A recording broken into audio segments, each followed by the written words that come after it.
Let's talk about a condition called alcoholic wet brain. Now, this is officially known as Wernicke-Korsakoff syndrome.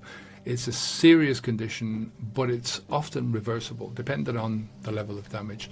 It's caused by insufficient amounts of vitamin B1, which is thiamine, and in our case, it's because of drinking alcohol. So let's do the top 3 warning signs, and we'll also do 4 practical steps to at least stop the damage or maybe even reverse it after we've done that. First up, I'm not a doctor, and if you're worried about this or any other condition related to alcohol or about stopping drinking alcohol in general, then please do go to your doctor. All right, let's crack on. Warning sign number 1, feeling confused or disorientated. Now, this is the acute phase. It's not the damage starting, but it's the first signs of the damage that are actually showing. The damage has already been happening for a long time, and at this stage, with this warning sign, it's a noticeable struggle to stay on point with your thoughts or to stay properly orientated in familiar situations. So what are we looking for? In general, what we're looking for here is unusual confusion. Let me give you a couple of concrete examples. First off, forgetting the usual, like where you've parked your car or you've put it somewhere familiar. I mean, I've often parked my car somewhere and forgotten where I've parked it because I'm in an unusual situation, right? An unusual town. This is where you park your car somewhere familiar, where you normally would park your car and you've forgotten. Second one is struggling to follow a conversation. So you're repeating questions or you're losing track mid-sentence. Number 3, we've all gone into another room. We've stopped and we've thought, what the hell am I doing here? Now, a wet brain sign is when you're doing that regularly. Number 4, and the last example is forgetting what's happened recently. So you forget what you did yesterday, you forget what you had for breakfast this morning, or you forget a conversation that you had maybe 5 minutes ago. Now, a quick tip here is to keep some notes. Just take a small notebook, a phone app, jot down something when you've forgotten it or you're feeling a little bit foggy. And it basically starts to highlight little patterns that you might be having. And it's something that you can show your doctor if you're going down to them. Now, confusion's a red flag, but there's another physical sign to watch out for. Wet brain warning sign number 2 is called ataxia, which is damage to the areas of your brain which are responsible for controlling your movements. This manifests itself in unsteady or clumsy movements, and these are things that just get worse over time. Let me give you a couple of examples here.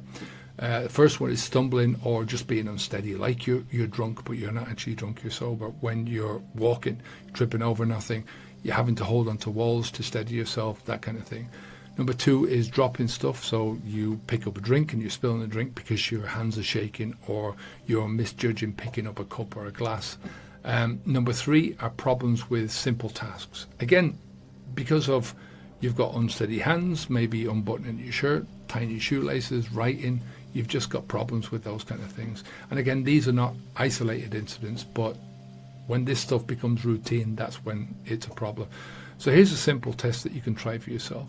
Try standing on one foot for 10 seconds. Now, if you wobble more than usual, it could be a sign.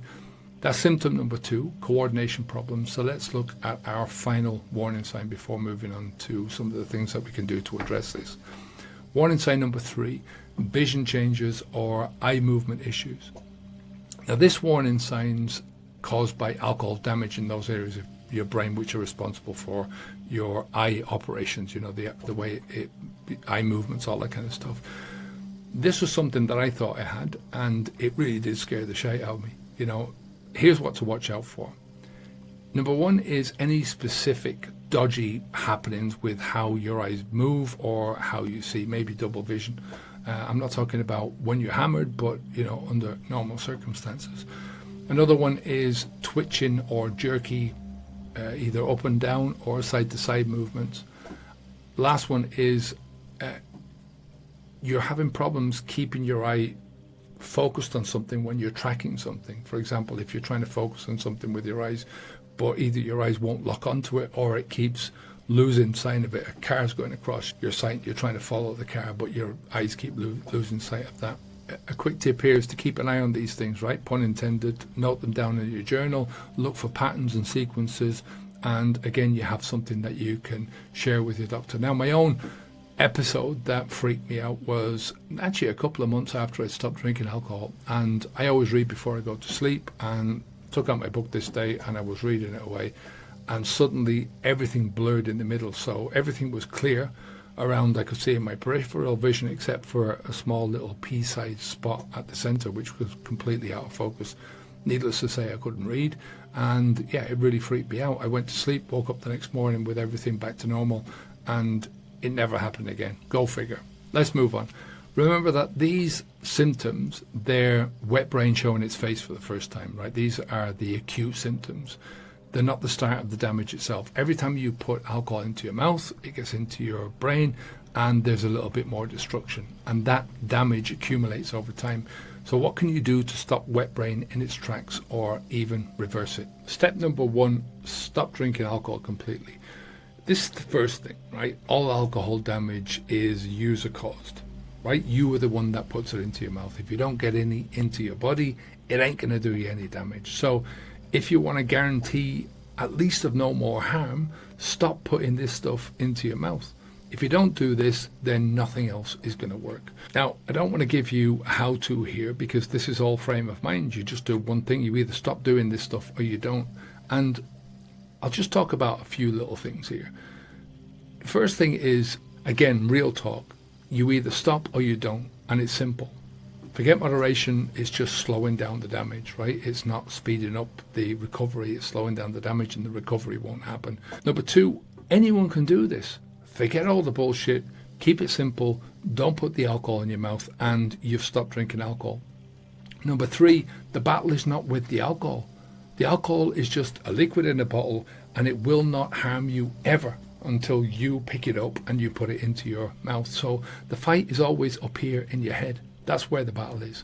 Number 4, all the know-how you need is learnable, and anyone can learn it, right? So here's something to keep in mind. If you think it's tough now, think about what it's going to be like in a year or 5 years if you continue to stall, if you continue to put things off, if you continue to drink alcohol. That should bring you much more fear than any that you'll ever get from stopping drinking alcohol. On the other hand, if you step up, there's a massive upside to that, and even in the first few months you're going to notice some massive benefits. Step 2 is manage stress to support and protect your brain health. We're looking at the physical, doing things that will physically support your physical brain health, and also your mental health, which is just as important. Now, our call to arms at Habits V2 is stop the flow, do the work, move on. Keep the alcohol out of your mouth, that's stopping the flow, and then for the first couple of months, it's just about managing the ups and downs. Everybody is going to have some form of cravings and triggers, some form of discomfort, some kind of stress, maybe sleeplessness, boredom, doubt, bit of insecurity. It's all part of that change. So a couple of mindsets to keep in mind. Don't overthink things. Keep things very simple as possible, especially in that time period, the first month or 2. Second one is, all the stress that you have in life, most of it's created up here. It's not out there. It's what you do with it. It's not what you experience, but the meaning that you give to those experiences in life, right? Number 4 is manage your mind in the direction that you want it to go, not where you've come from. So focus your mind forwards instead of back. Now, some practicals here. By the way, if you want some help, we've got habitsv2.com. Go to our website, and there's a lot of different stuff there that you might find some helpful stuff there. Some practical stuff here for managing stress or any discomfort within this journey. My go-to was always to, instead of sitting down, get up off my arse and walk away from the triggers, right? Listen to something, an audiobook, a podcast, but just get out and walk, do something. It's distracting and it's calming. Second one is, in some situations, all you need is a little break.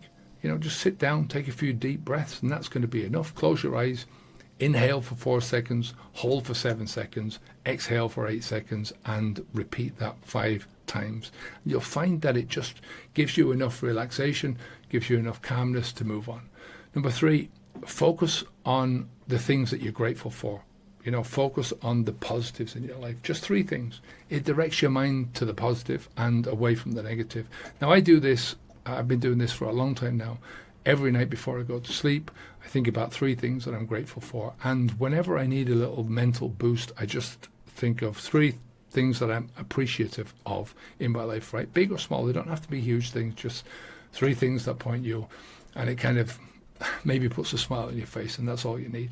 Step 3, boost thiamine through your diet, right? There's a big link between wet brain and lack of vitamin B1, which is thiamine. And a simple thing that you can do straight away to boost those thiamine levels is to eat foods that are heavy in that vitamin. Now, you are what you eat, so eat what you need to replenish the B1 stocks. How to? Again, keep it simple. Eat foods rich in thiamine. Here's a few, but you can look up the rest online. Just look up foods with thiamine and you'll find a whole list of them, right? Regardless of what your diet is. For breakfast, maybe a bowl of oatmeal with sunflower seeds. Both are high in thiamine. For a snack, almonds or cashews.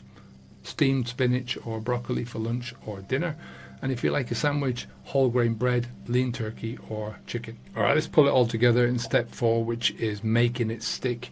Now, short-term fixes are not going to solve this problem, right? The short-term fixes are going to solve the problem in the short term, right? Maybe a month, 2 months.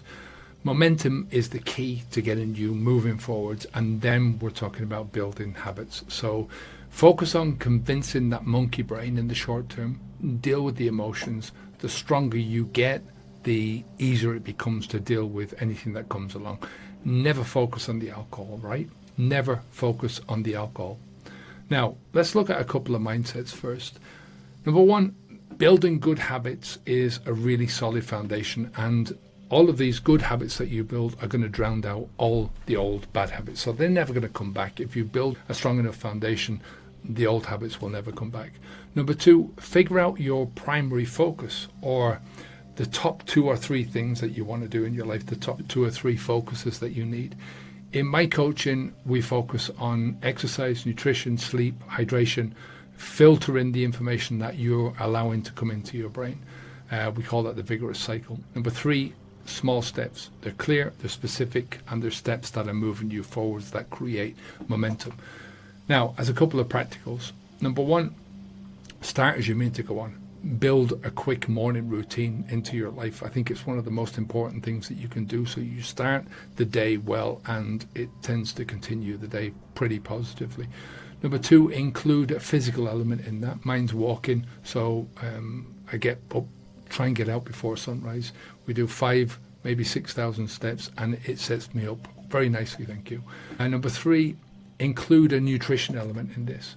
So I drink water first, and I don't generally eat until 9 or 10 o'clock in the morning. I tend to get up at about 4 o'clock in the morning, so it gives you an idea of where I am. So it's that, what do they call it? It's intermittent fasting in the morning, so I don't eat until at least 9 o'clock. Number 4, include a positive mind element. So I get up every morning and I tend to focus on reading something positive in that first half an hour. Number 5, include an information filter. I don't watch the news. I think it's designed to spark off negative emotions in your life, and I just think my life is too short for that, so bugger that. Number 6, track your progress. There's no need to do a lot of tracking, just enough to keep you on the straight and narrow, to keep you focused on where you want to go. So as a quick tip here, I'll go back to the motivation. 3 things that you're grateful for, and in addition to that 3 things, just think of one thing. It doesn't have to be a big thing, something small that makes you proud of yourself. It just focuses you on the good things that you're doing, the good things that you have in your life, and the good things that you're doing. All right, that's it. Simple steps. Let's take charge of your life, your health, and yourself. Let's wrap things up. So the warning signs are sudden confusion, unsteady movements, and maybe some vision issues like forgetting familiar places, tripping over nothing, or seeing double. 4 actionable steps that we have here. Quitting alcohol, right? Get the alcohol out of your life. Keep it out of your mouth. Manage your stress. Eat thiamine-rich foods and start building long-term routines and habits for long-term health and happiness. Again, always see a doctor if you're concerned or worried about either any of the stuff that is happening because you've been drinking alcohol, or about quitting drinking alcohol. If you're worried about stopping drinking, go to your doctor. It's better being safe than sorry. And look, these are things that you can do for yourself. You choose how much effort you put into this journey, or you don't put into this journey. Your reward is generally going to reflect the effort that you put in. So take control of your health. Keep going. You're not alone. If I can do it, so can you. come to habitsfeed2.com. We've got options dependent on how much help or support you want, what you're ready to invest. And onwards and upwards. Keep the alcohol out of your mouth. Take care. Bye now.